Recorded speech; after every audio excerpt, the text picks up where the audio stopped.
नमस्कार, मैं हूं आपके साथ प्रगति चतुर्वेदी और आप देख रहे हैं मारो राजस्थान। तमाम बड़ी खबरों की शुरुआत करेंगे, लेकिन उससे पहले एक नजर इस वक्त की हेडलाइंस पर। सीएम गहलोत का नर्सों को बड़ा तोहफा, नर्सों को मिलेगी कोरोना काल की बकाया प्रोत्साहन राशि। सीएम ने की नर्सों के कामकाज की सराहना।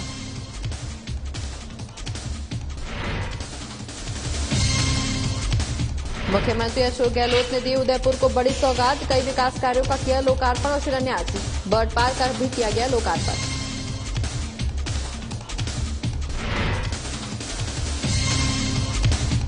हनुमानगढ़ में अधिकारियों ने किया सेमिनार का आयोजन, टोलिंग सिस्टम की दी जानकारी। भारतमाला रोड पर लागू होगा एडवांस टोल सिस्टम।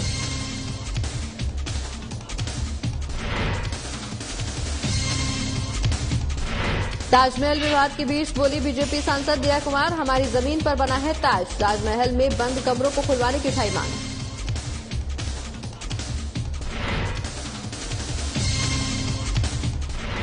और भरतपुर में वन विभाग ने की बड़ी कार्रवाई, 3 वाहनों को किया जब्त। अवैध रूप से खनन सामग्री का कर रहे थे परिवहन।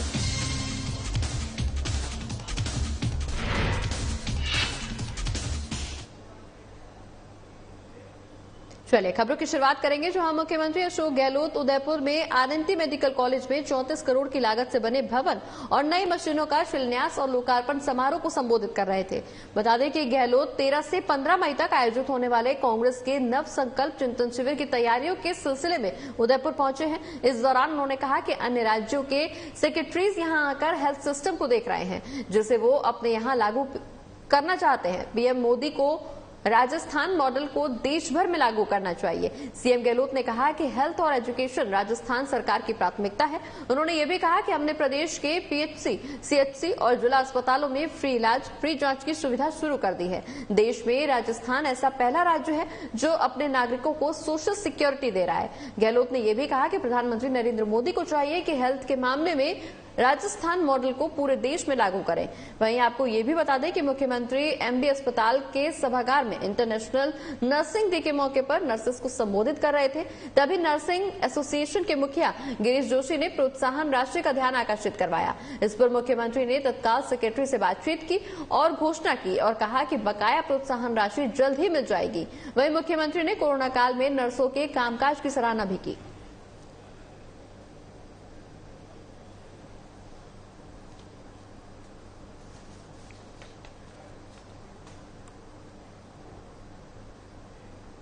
बढ़ते आगे, जहां उदयपुर प्रवास पर आए प्रदेश के मुख्यमंत्री अशोक गहलोत ने उदयपुर को 2 बड़ी सौगातें दी हैं।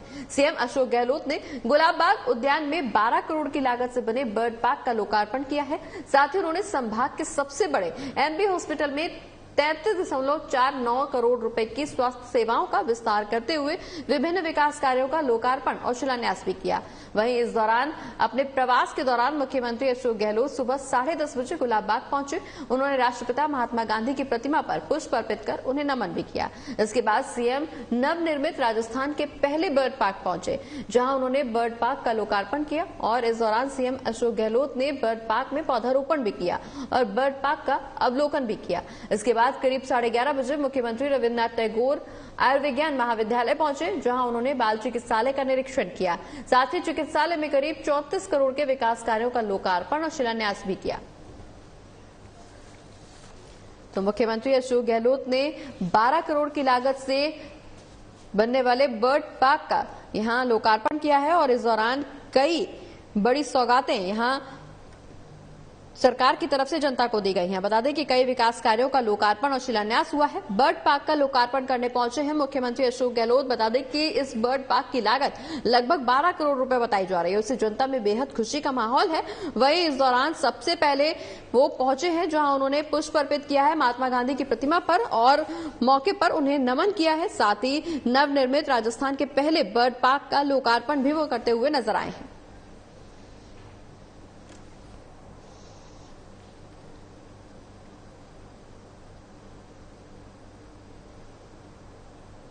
और अगली खबर हनुमानगढ़ से, जहां भारतीय राष्ट्रीय राजमार्ग प्राधिकरण के अधिकारियों ने कलेक्ट्रेट सभागार में एक सेमिनार का आयोजन किया है, जिसमें भारतमाला प्रोजेक्ट के उपयोग में लाए जा रहे सड़क सुरक्षा उपायों, एडवांस ट्रैफिक मैनेजमेंट सिस्टम और टोलिंग सिस्टम की जानकारी भी दी गई है। बता दें कि जिला कलेक्टर नथमल डिडेल और जिला पुलिस अधीक्षक डॉ. अजय सिंह की अध्यक्षता में इस सेमिनार का आयोजन किया गया, जहां भारतीय राष्ट्रीय राजमार्ग प्राधिकरण के अधिकारियों ने ये बताया है कि भारतमाला प्रोजेक्ट के तहत हर 1 किलोमीटर में आपातकालीन फोन बूथ और पीटीजेड कैमरा भी लगाया गया है। पहले ये दूरी 2 किलोमीटर थी, जिसे घटाकर अब 1 किलोमीटर कर दिया गया है। बता दें कि भारतमाला प्रोजेक्ट के महाप्रबंधक और प्रोजेक्ट डायरेक्टर मोहम्मद सफी ने बताया है कि हर 10 किलोमीटर की दूरी में speed detection camera, incident detection camera और चेतावनी संदेश साइन बोर्ड लगाने का भी प्रावधान किया गया है। खास बात यह है कि प्रत्येक वाहन द्वारा तय की गई दूरी का ही टोल वसूला जाएगा।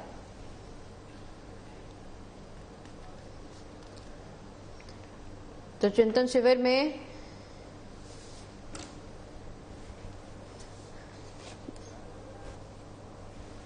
आपको बता दें कि अधिकारियों ने सेमिनार का आयोजन किया है, जहां टोलिंग सिस्टम की जानकारी दी गई है।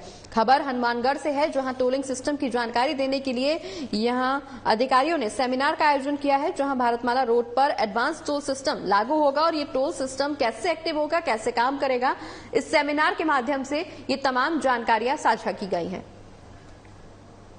तो टोलिंग सिस्टम को लेकर यहां जानकारी दी गई है। आपको बता दें कि भारतमाला रोड पर एडवांस टोल सिस्टम की शुरुआत होने जा रही है, जिसको लेकर सेमिनार का आयोजन किया गया है। ये तस्वीरें, अलग अलग तस्वीरों के जरिए यहां ये दर्शाया गया है कि एडवांस टोल सिस्टम आखिर काम कैसे करेगा, इससे क्या कुछ सुविधाएं यहां राहगीरों को होगी, आवागमन करने वाले लोगों को यहां कैसे क्या कुछ सुविधाएं प्रदान की जाएंगी। इस सेमिनार के माध्यम से ये तमाम जानकारी साझा की गई है। और अब बात उदयपुर की करेंगे, जहां कांग्रेस के चिंतन शिविर से पहले एक और बड़ा विवाद हो गया है। बता दें कि उदयपुर आए राज्यसभा सांसद किरोड़ीलाल मीणा को पुलिस उदयपुरा के बाहर ले गई है। Kirodilal Meena Hotel Royal Historia Inn में रुके थे और इससे पहले पुलिस की गाड़ियों ने होटल को घेर लिया और मीणा को होटल से बाहर नहीं निकलने को कहा। बता दें कि कुछ समय बाद पुलिस खुद मीणा को होटल से लेकर निकल गई। इसके बाद किरोड़ीलाल मीणा जयपुर के लिए रवाना हो गए। इससे पहले किरोड़ीलाल मीणा ने एक होटल से ही एक वीडियो जारी कर ये कहा था कि मेरे यहाँ मित्र हैं नीरज अग्नोत्री, उनके पिताजी का देहांत हो गया है, मुझे उनके तीये की बैठक में जाना है। उससे कुछ देर पहले उदयपुर पुलिस, इसमें उदयपुर के एडिशनल एसपी भी शामिल हैं, 2 एडीएम भी शामिल हैं, भारी गाड़ियां यहां पुलिस की लगाई गई, पुलिस बल तैनात किया गया। मुझे कहा जा रहा है कि आप उदयपुर में नहीं रुकोगे, जबरदस्ती कर रहे हैं। मीणा ने यह भी कहा कि मैंने कोई अलोकतांत्रिक काम नहीं किया है, शांति भंग नहीं की है, उनका बस एक ही तर्क है कि आप यहां से जाओ, ऊपर से आदेश है। ये तो लोकतांत्रिक अधिकार की हत्या है।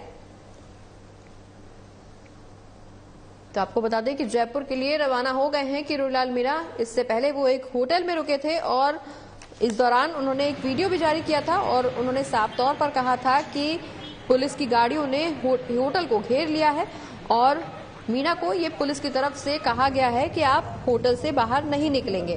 कुछ समय बाद पुलिस खुद मीणा को होटल से लेकर निकल गई है। ये तमाम बातें किरोड़ीलाल मीणा ने एक वीडियो जारी करके साझा की हैं।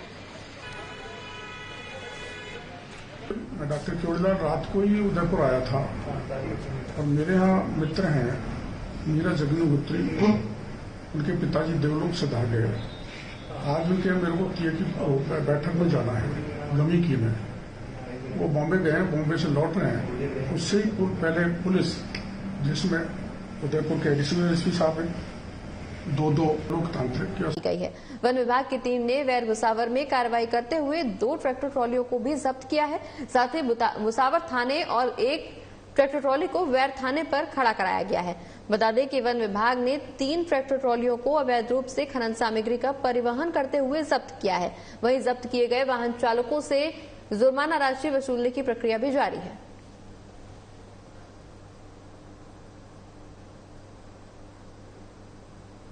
और देश के चर्चित मामलों में दिया कुमारी अक्सर चर्चा में रहती हैं।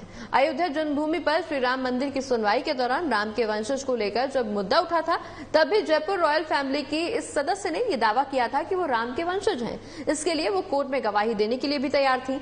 दरअसल उत्तर प्रदेश के आगरा में बने ताजमहल को लेकर इलाहाबाद हाई कोर्ट के लखनऊ बेंच में अयोध्या के बीजेपी नेता डॉक्टर रजनीश सिंह ने याचिका दायर की है। डॉक्टर सिंह ने अपनी याचिका में ताजमहल के उन 22 कमरों को खोलकर भारतीय पुरातत्व सर्वेक्षण यानी ASI से सर्वे कराने की मांग की है, जो लंबे वक्त से बंद है।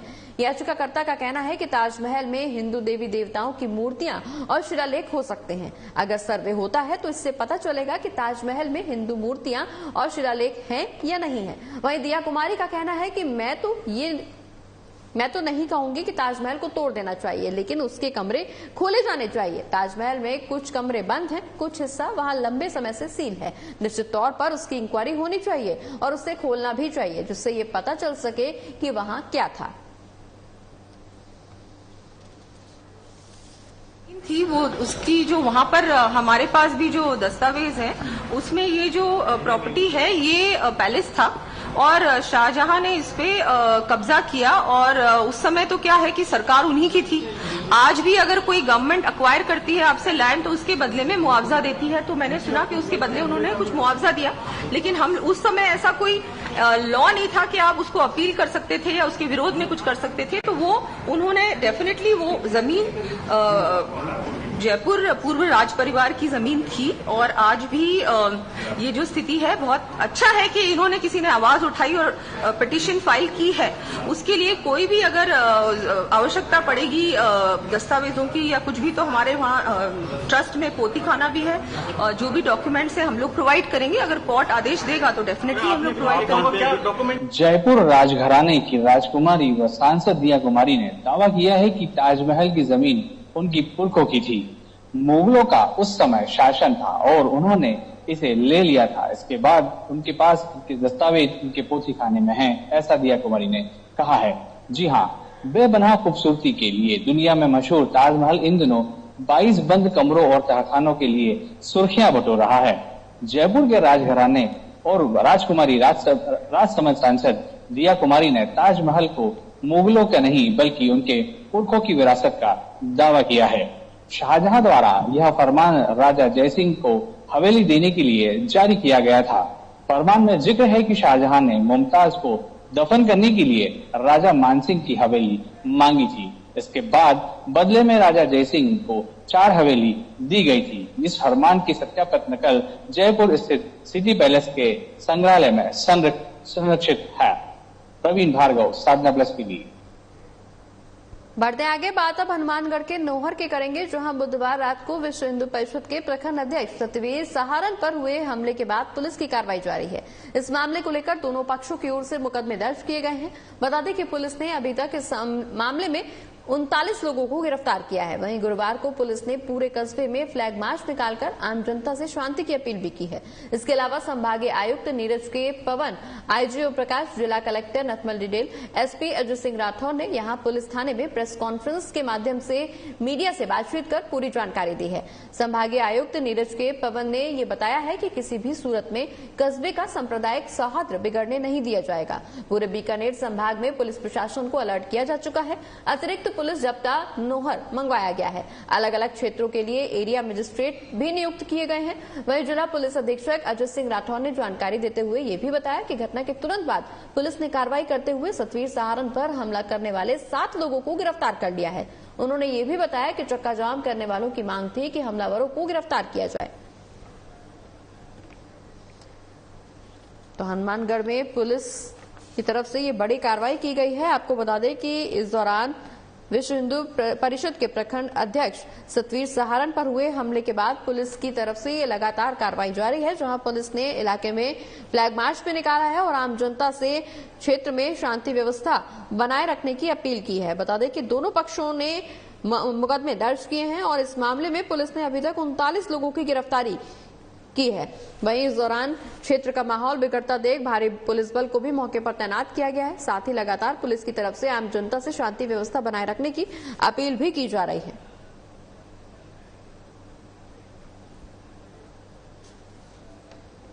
और उसको क्रमशः करते हुए, क्रमशः का अर्थ हुआ कि रावत सर भाद्रा को पहले ओपन करते हुए और नोहर में भी जैसे लगता है कि सब कुछ ठीक है, अविलंब तरीके से इसको वापस ओपन कर दिया जाएगा।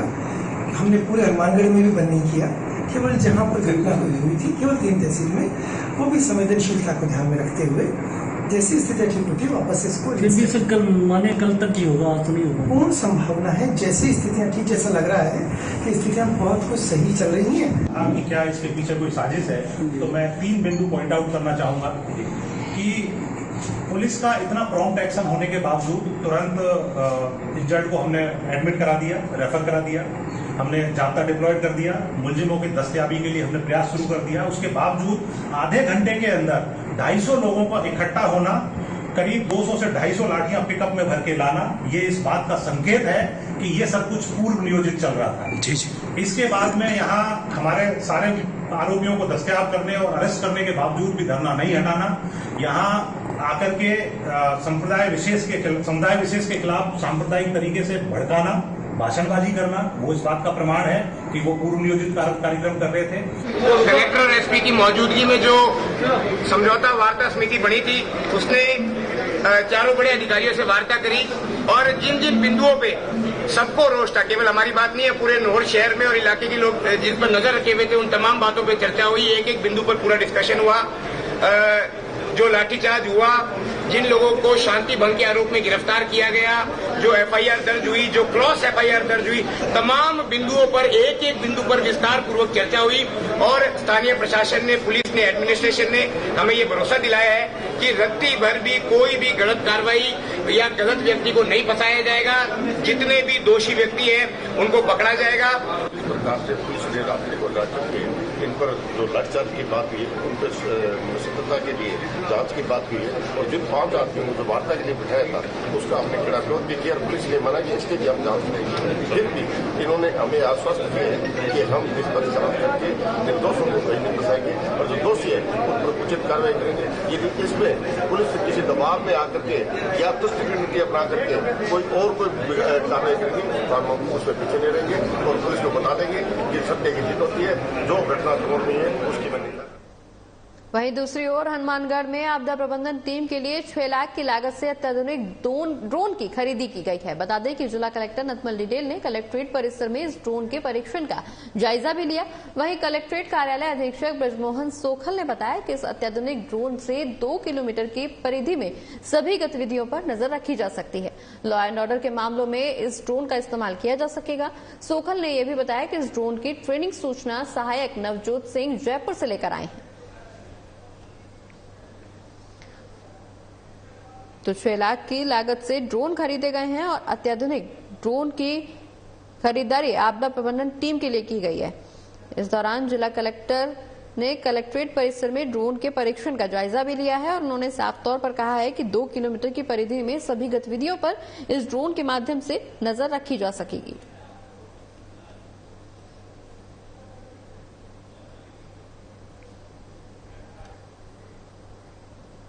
वहीं हनुमानगढ़ में जिला स्तरीय बाल श्रम टास्क फोर्स की बैठक जिला कलेक्ट्रेट सभागार में अतिरिक्त जिला कलेक्टर प्रतिभा देवथिया की अध्यक्षता में संपन्न हुई। बता दें कि एसडीएम ने पुलिस विभाग और बाल कल्याण समिति को निर्देशित किया कि बाल श्रम से मुक्त करवाए गए सभी बच्चों की सूची हर महीने शिक्षा विभाग को जरूरी रूप से प्रेषित करें ताकि शिक्षा विभाग इन बच्चों का विद्यालयों में प्रवेश सुनिश्चित कर सके।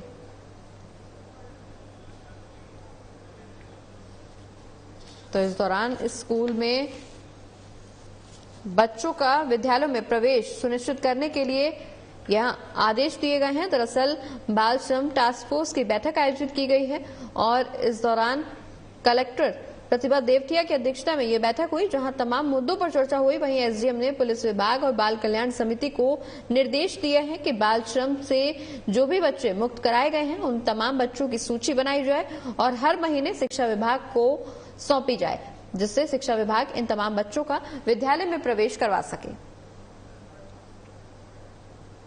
और पिपलदा कस्बे के बीच से निकल रहा बरसाती नाले में मिट्टी भर जाने की वजह से पिछले साल कस्बे में बाढ़ जैसे हालात हो गए थे जिससे कई घर तबाह हुए थे।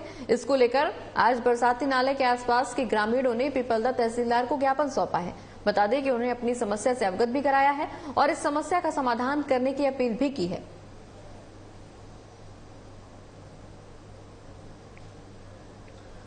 तो पिपलदा में बरसाती नाले में मिट्टी भर जाने की वजह से ग्रामीण परेशान हैं और इसकी वजह से उन्होंने ज्ञापन सौंपकर ये मांग की है कि उन्हें उनकी समस्या का समाधान किया जाए। बता दें कि ग्रामीणों ने तहसीलदार को ज्ञापन सौंपा है। ये तस्वीरें पीपलदा की, जहां ग्रामीण ज्ञापन सौंपने गए हैं और इस दौरान बरसाती नाले में पानी भर जाने की समस्या से तहसीलदार को अवगत कराया है।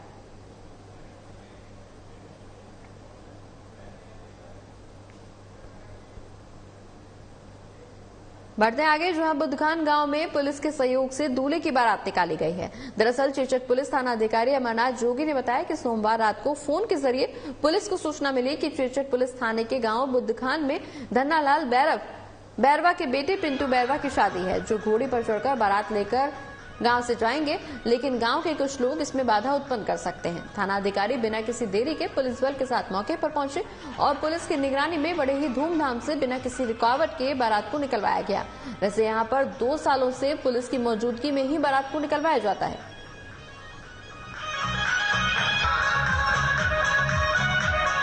तो आपको बता दें कि बुद्धखान गांव का ये पूरा मामला, जहां पुलिस प्रशासन की मौजूदगी में बारात निकलवाई गई है। दरअसल पुलिस को सूचना मिली थी कि यहां शादी जैसा समारोह है और इस दौरान कुछ असामाजिक तत्व इसमें बाधा उत्पन्न कर सकते हैं, जिस पर मौके पर पुलिस पहुंची और पुलिस प्रशासन की मौजूदगी में धूमधाम से बारात को निकलवाया गया।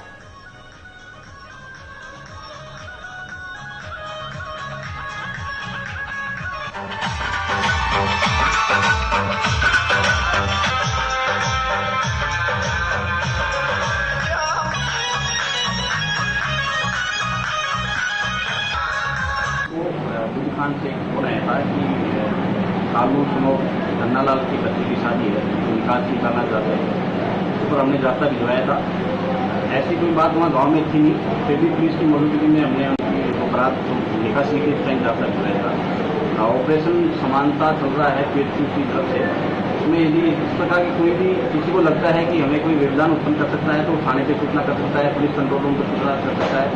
निर्विवाद रूप से उनकी निकासी निकालने में, प्रोग्राम करने में पूरी मदद की जाएगी। और अगली खबर हनुमानगढ़ के नोहर से है, जहां पुलिस ने 2 तस्करों को गिरफ्तार किया है।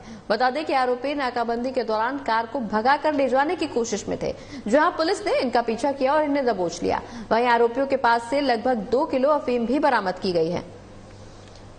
तो पुलिस की तरफ से बड़ी कार्रवाई की गई है और इस दौरान हनुमानगढ़ के नोहर का ये पूरा मामला, जहां पुलिस को बड़ी सफलता हाथ लगी है। बता दें कि पुलिस ने कार्रवाई करते हुए 2 तस्करों को गिरफ्तार किया है और इस दौरान तस्करों के पास से 2 किलो अफीम भी बरामद की गई है। ये तस्वीरें हनुमानगढ़ के नौहर की, जहां पुलिस प्रशासन लगातार एक्शन मोड में नजर आ रहा है और इसी कड़ी में पुलिस को बड़ी सफलता भी हाथ लगी है, जहां पुलिस ने 2 तस्करों को गिरफ्तार किया है। वहीं तस्करों के पास से 2 किलो अफीम भी बरामद की गई है। बता दें कि आरोपी नाकाबंदी के दौरान कार को भगाकर ले जाने की कोशिश में थे, लेकिन इस दौरान पुलिस ने इनका पीछा किया और इन्हें गिरफ्तार किया। तो 2 किलो अफीम सहित 2 तस्करों को गिरफ्तार किया है। बता दें कि पुलिस प्रशासन लगातार अभियान चला रहा है। इसी कड़ी में पुलिस को बड़ी सफलता हाथ लगी है, जहां पुलिस ने 2 तस्करों को गिरफ्तार किया है और इन तस्करों के पास से 2 किलो अफीम भी बरामद की गई है। दरअसल ये आरोपी नाकाबंदी के दौरान कार को भगाकर ले जाने की कोशिश कर रहे थे, लेकिन इस दौरान पुलिस ने इनका पीछा किया और मौके से इन्हें गिरफ्तार किया गया, जहां इन आरोपियों के पास से 2 किलो अफीम भी बरामद की गई है।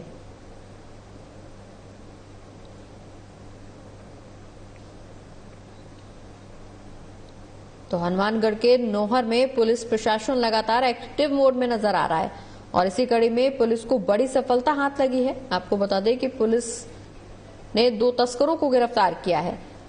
नाकाबंदी के दौरान कार को भगाकर ले जाने की कोशिश में थे ये दोनों आरोपी, लेकिन पुलिस के हत्थे चढ़ गए। कल थाने में मांगूराम एसआई द्वारा दौरान नाकाबंदी कोटा रोड पे जो नहर है उसके पास में नाकाबंदी की जा रही थी, तो नोहर की तरफ से एक नेक्सॉन कार आ रही थी, उसको रोकने की कोशिश की तो हड़बड़ा के वो आगे ले गया, जिसको रोका गया और चेक किया गया तो उसमें जो चालक और जो पास में बैठा था सुरेश और प्रवीण जो एलनाबाद के निवासी थे, उनको कार के अंदर 2 किलो अफीम के साथ गिरफ्तार किया गया। और इसी के साथ इस बुलेटिन में फिलहाल इतना ही। मुझे दीजिए इजाजत। नमस्कार।